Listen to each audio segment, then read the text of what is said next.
عزیز طلبہ طالبات، السلام علیکم۔ Constitution 1973 president powers and functions, ہم اس کو 3-4 حصوں میں تقسیم کر سکتے ہیں۔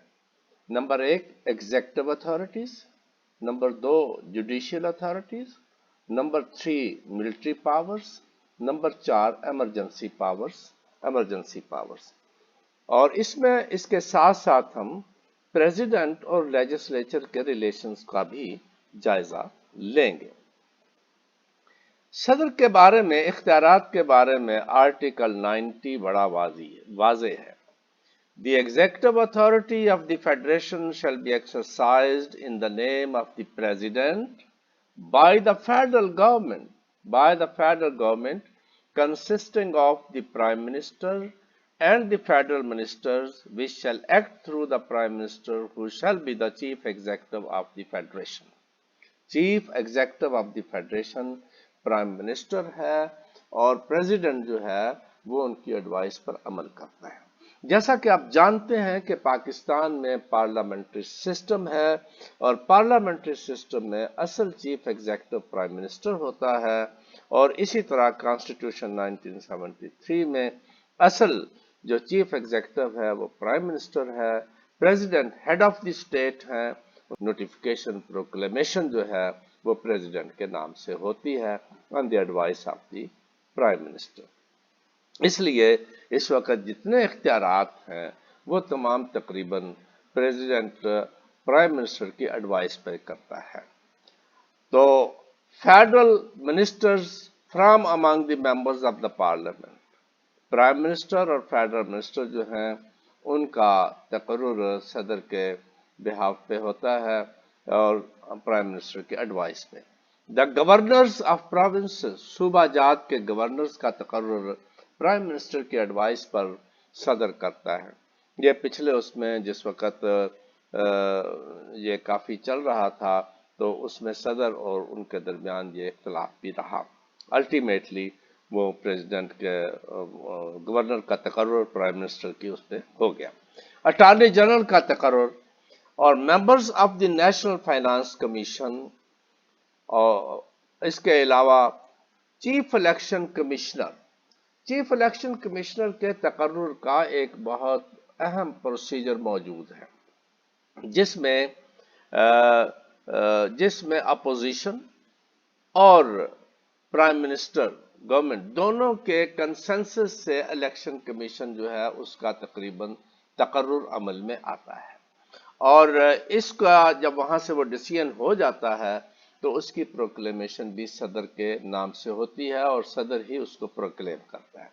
Members of the council of Islamic ideology, members of the council of common interest, members of the national economic council, federal public service commission, یہ تمام جو ہیں یہ صدر کے members of the federal public service commission, یہ تمام prime minister کے ایڈوائس پر صدر ان کا کرتا ہے۔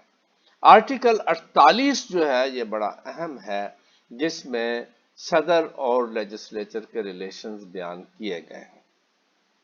In the exercise of his functions, the President shall act on and in accordance with the advice of the Cabinet or the Prime Minister.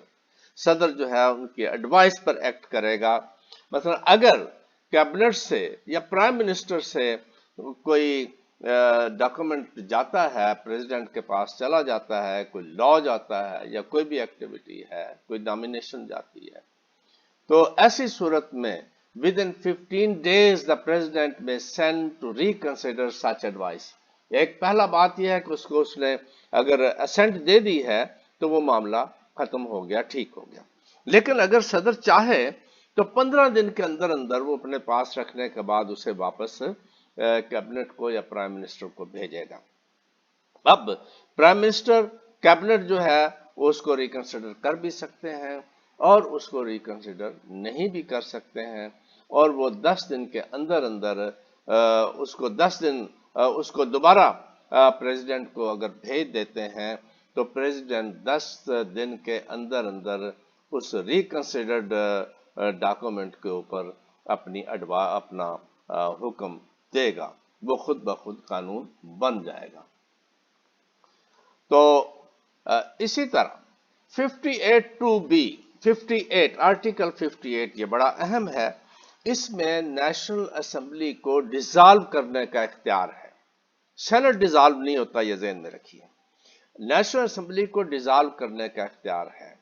تو یہ مختلف اوقات میں مختلف ان سے ہو کے گزرا ہے۔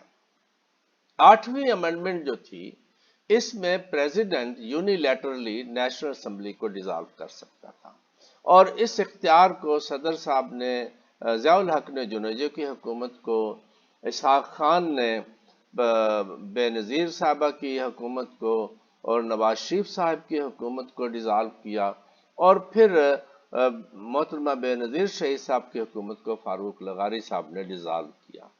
13ویں امینڈمنٹ میں پرائم منسٹر نے اس اختیار کو دوبارہ جو ہے وہ پرائم منسٹر کے پاس چلا گیا کہ وہ اس کو ڈیزالو کر سکتا ہے، اس کی ایڈوائس پہ صدر ڈیزالو۔ 17ویں امینڈمنٹ میں جنرل مشرف صاحب نے یہ اختیار پھر اپنے پاس لے لیا، اور وہ یونیلیٹرلی ڈیزالو کر سکتے تھے۔ 18ویں امینڈمنٹ جو 2010 میں ہوئی، 18ویں امینڈمنٹ جو 2010 میں ہوئی، تو اس امینڈمنٹ میں یہ یہاں پہ درج ہے، 8 اپریل 2010 کو ہوئی، یہ دوبارہ اختیار پرائم منسٹر کے پاس آ گیا، اور اس وقت جو ہے آرٹیکل 58، اس میں سے 58(2)B جو ہے وہ سائلنٹ ہو گئی ہے، ریپیل ہو گئی ہے۔ Article 58، the president shall dissolve the national assembly if so advised by the prime minister، اگر اس کو ایڈوائز کرتا ہے۔ پھر مزید یہ ہے the national assembly shall unless sooner dissolved stand dissolved at the expiration of 48 hours after the prime minister has so advised۔ Prime minister نے جب اس کو ایڈوائز کر دیا ہے 48 آورز کے اندر، اگر صدر اس کو پہلے کر دیتا ہے تو تب بھی ہو جائے گی، اگر صدر اپنے دستخط ثبت نہیں کرتا تو پھر بھی اسمبلی ڈیزالو ہو جائے گی۔ صدر کو کچھ اختیارات جو ہیں جوڈیشل پاورز بھی حاصل ہیں۔ جوڈیشل پاورز میں صدر جو ہے کسی کی عدالت کی، کورٹ کی، ٹریبونل کی یا کسی ادر اتھارٹی نے جو سزا دی ہوتی ہے تو صدر اس کو معاف کر سکتا ہے، کم کر سکتا ہے، سسپینڈ کر سکتا ہے، ریمٹ کر سکتا ہے، یہ صدر کے پاس بہت بڑا اختیار ہے۔ اپوائنٹمنٹ آف دی جوڈیشل اختیارات میں اپوائنٹمنٹ آف دی ججز of the superior courts and chief justice of the federal supreme court, یہ اختیار صدر کے پاس جو ہے آپ دیکھتے ہیں، اس کے لیے اب ایک پورا پروسیس ہے۔ جوڈیشل کمیشن ہے، یعنی متعلقہ ہائی کورٹ کی نامینیشن وہ اپنا تجویز دیتا ہے، سپریم کورٹ کا چیف جسٹس اس کو جوڈیشل کمیشن میں لے کے جاتا ہے۔ تو جوڈیشل کمیشن جو ہے وہ ایک بہت اہم ادارہ ہے، وہاں سے ان کی تقرری ہوتی ہے، پارلیمنٹری کمیٹی میں جاتی ہے، اس کے بعد پرائم منسٹر کے ذریعے صدر کے پاس جاتی ہے، اور صدر کے بہاف پہ صدر کا نوٹیفیکیشن ہوتا ہے۔ اس طریقے سے ان کی appointment chief justices and superior ججز of the superior courts president کرتا ہے۔ ان کی سیلری اپروو کرنا اس کے اختیار، یہ اب ججز نے خود ہی اپنا اختیار لے لیا ہے، اس میں کوئی تبدیلی آ گئی ہے۔ اور اپوائنٹمنٹ آف دی ایڈیشنل ججز، ٹرانسفر آف دی ججز of the high court from one to other court, یہ اپنا 7 امینڈمنٹ بھٹو صاحب کے دور میں ہوئی تھی اس وقت سے موجود ہے، اس میں ہائی کورٹ کے جج کو ٹرانسفر کیا جا سکتا ہے، لیکن اس کے لیے ضروری ہے کہ اس جج کی کنسنٹ اس کو حاصل ہو۔ تو جوڈیشل پاورز میں ریفرنس جو ہے وہ بھیج سکتا ہے سپریم کورٹ کے کسی جج کے خلاف پریزیڈنٹ جو ہے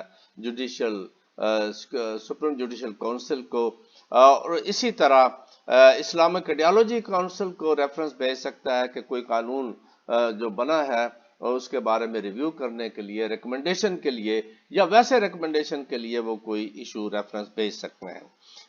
تو یہ پاور ٹو گرانٹ پارڈن ہے، یہ ہم کر چکے ہیں۔ ایمرجنسی پاور بڑی اہم ہے۔ Article 232, the president may make a proclamation of emergency if he is satisfied that there is an imminent danger of external or internal aggression. اگر یہ محسوس کرے، لیکن یہ on the advice of the prime minister ہے کہ اگر محسوس کرے کہ انٹرنل یا ایکسٹرنل خطرہ ہے، اگریشن ہے، تو ایسی صورت میں وہ ایمرجنسی پروکلیم کر سکتے ہیں. یہ آرٹیکل 232 سے لے کر آرٹیکل 237 تک اس میں کانسٹیٹیوشن میں موجود ہیں. آرٹیکل 233 یہ ذہن میں رکھیے، دا پریزیڈنٹ میں suspend fundamental rights contained in article 15، article 16، article 17، article 18، article 19، article 24. اب یہ کون کون سے ہیں؟ یہ ڈیورنگ ایمرجنسی جو ہے یہ ہو جاتے ہیں، اور کورٹ جانے کا حق بھی جو ہے وہ بھی ایک حد تک اس میں محدود ہو جاتا ہے. تو یہ حقوق جو ہے ان میں سے آرٹیکل 15 فریڈم آف موومنٹ ہے، آرٹیکل 16 فریڈم آف اسمبلی ہے، آرٹیکل 17 فریڈم آف ایسوسیشن ہے، آرٹیکل 19 فریڈم آف سپیچ ہے، اور article 24 freedom of right to property ہے. یہ ایمرجنسی کے دوران سسپینڈ ہو جاتے ہیں. ملٹری پاورز کے کچھ اختیارات جو ہیں، پاورز ان کے پاس ہیں. سب سے اہم power military appointment of the chief of armed forces, یعنی naval chief, army chief, air force کا چیف اور جوائنٹ چیف آف سٹاف، ان کا تقرر صدر کے نام سے ہوتا ہے. اور یہ پہلے یہ اختیار بھی مختلف اوقات میں مختلف رہا. 8ویں ترمیم میں یہ ڈسکریشنری پاور صدر کی تھی، اور اس کے بعد 17ویں ترمیم میں بھی ڈسکریشنری پاور صدر کی تھی، لیکن 18ویں ترمیم میں اس کو تبدیل کر دیا گیا، اور یہ on the advice of the prime minister ہے. آن دی ایڈوائس آف دی 18ویں ترمیم موجودہ چیف، ان کا تقرر جو ہے وہ پرائم منسٹر کی اس پہ ہوتا ہے. کمیشن جو ہے فوج میں یہ پریزیڈنٹ کے اس سے گرانٹ ہوتا ہے. وار کا ڈکلریشن ہے اس کا. اور پھر ملٹری کو مینٹین کرنا، raise and maintain the military, naval and air force and army, ان تمام کا جو ہے یہ صدر کے اس میں ہے. اور دوسرے ممالک میں اگر کہیں فوج جس طرح کہ یونائٹڈ نیشن میں پیس کیپنگ مشن ہے اور مشنز ہیں، ان میں پریزیڈنٹ کے نام سے ہی جاتی ہے، اگر چاندی ایڈوائس یا پہلے بیان کر چکے ہیں پرائم منسٹر. فارن افیئرز میں سیٹلمنٹ آف دی میٹرز ہے، اپائنٹمنٹ آف دی ایمبیسڈرز ہے، representative in the United States ہیں، یہ صدر کے اختیارات میں موجود ہے. اس طرح اختیارات آن the advice of the president, یہ اختیارات اس وقت صدر کے پاس ایگزیکٹو اتھارٹیز ہیں، اپوائنٹمنٹس اتھارٹی ہیں، کمیشن کے ممبرز کی اتھارٹی ہے، اور اسی طرح لیجسلیٹو اتھارٹیز ہے کچھ اس میں، اور جوڈیشل اتھارٹیز ہیں، ملٹری کے اتھارٹیز ہیں، لیکن یہ تمام on the advice of the prime minister ہیں. 3 لیکچر کی یہ سیریز ہے، اور ایک لیکچر میں یہ تمام کمپلیٹ بھی دیا گیا ہے. اس کے علاوہ کانسٹیٹیوشن لا، کانسٹیٹیوشنل ڈیولپمنٹ، پاکستان افیئرز اور پاکستان پالیٹکس پر مزید آپ کو میٹیریل چاہیے تو آپ اس چینل کو سبسکرائب کریں، تو مختلف امتحانات میں کمپٹیٹیو ایگزام میں آپ کے لیے مددگار ہوگا. Thank you very much for listening and watching.